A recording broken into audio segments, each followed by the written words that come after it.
पाठ 10 पकाएं खाएं। यहाँ रंग भरने के लिए एक चित्र दिया गया है जिसमें बहुत सारे बर्तन हैं, जैसे कढ़ाई, मटका, कलछी, कुकर, भगोना, छलनी, कलछी, थाली, कटोरी। चित्र में खाना बनाने के कई बर्तन हैं।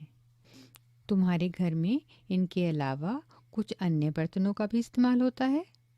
कौन से बर्तन किन किन चीज़ों के बने होते हैं?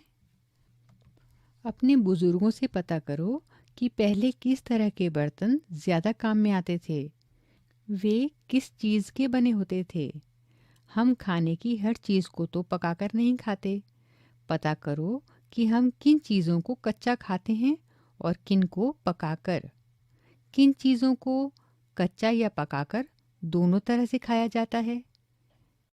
नाम बताओ। कच्ची खाई जाने वाली चीज़ें, पकाकर खाई जाने वाली चीज़ें, कच्ची और पकाकर खाई जाने वाली चीज़ें। पकाएं खाएं। अभी आप सुन रहे थे कक्षा 3 की पाठ्य पुस्तक हमारे आसपास का 10वां पाठ। प्रस्तुति CIET NCERT नई दिल्ली, भारत।